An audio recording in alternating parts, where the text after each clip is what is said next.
Hey, thanks for tuning in. In this video, I'm going to talk about, does not murdering apply to animals? A while back, I witnessed a discussion about the Ten Commandments, and one of the commandments that came up was, you shall not murder or you shall not kill. And one person there suggested that not murdering could apply to animals. He said that he believed a person could murder an animal, and the implication being that there would be some type of violation of this command in the process. Now, one other person there said, no, that's not right. He basically said that's incorrect, and they moved on from there.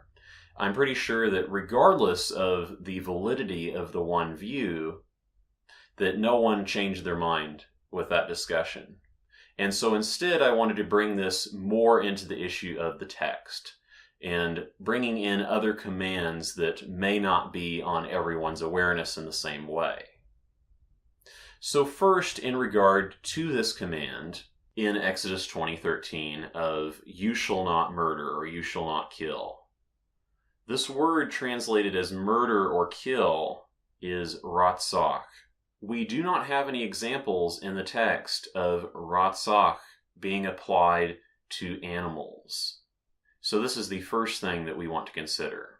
And in the Torah in general, there aren't commands that talk about killing an animal in anger or lying in wait for an animal or anything like that that we see for humans. However, there is this passage in Leviticus 24, which says, and man that shall cause to smite any vitality of human, he shall surely be caused to die. And one causing to smite vitality of beast shall repay it, vitality under vitality. And a few verses later it reiterates this, and one causing to smite beast shall repay it, and one causing to smite human shall be caused to die.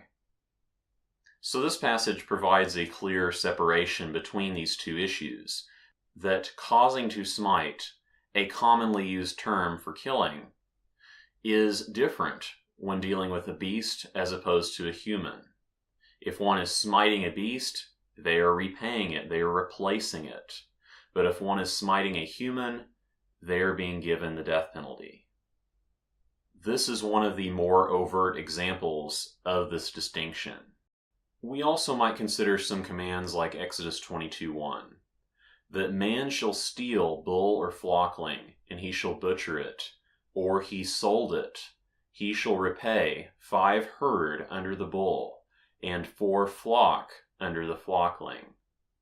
So if a person is stealing an animal and then either killing it or selling it, he is paying the former owner of the animal. The compensation is not directed toward the animal, even though he effectively kidnapped the animal and then he killed the animal, at least in one of these situations. But obviously it is not being treated in the same way as kidnapping or killing a human. And we know, of course, Deuteronomy 12:15 says that we are allowed to eat animals, but in all yearning of your vitality, you shall slaughter and you shall eat flesh, according to kneeling of Yahuwah your Elohim. So we see that the Torah makes a clear distinction between people and animals. That even though there is this concept of murder and of wrongful death and of premeditated murder and manslaughter in reference to humans, there is not that same concept in reference to animals. The closest thing that we see is like what we saw in Leviticus 24. One causing to smite a beast. So if a person is smiting a beast, whether it be out of anger or maybe they hate the animal for some reason or they hate the person, the punishment is still the same. They are repaying it. Obviously, this punishment is not comparable to being put to death. They are just repaying it.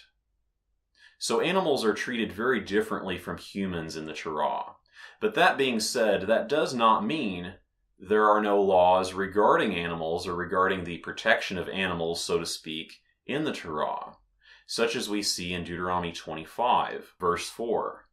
You shall not muzzle bull in its threshing.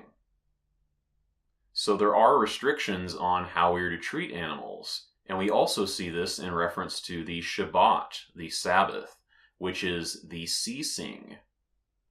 And the seventh day is ceasing to Yahuwah your Elohim. You shall not do any work, you and your beast. So in ceasing our work on the Shabbat, we are required to allow our beast to cease as well. In seeking to learn the Torah, we have to look to the distinctions of the Torah. We have to look to the criteria of the Torah. And depending upon the person, this may not be how everyone places their attention. This may not be the exact criteria that each individual may have used. So we may have to put that aside in some ways, and instead look to what the Torah says. Look to where it places the emphasis. And in this case, in looking at the issue of animals and people, there is this clear distinction between them. And so we need to recognize that. Thanks for watching, and remember the commands. Shalom.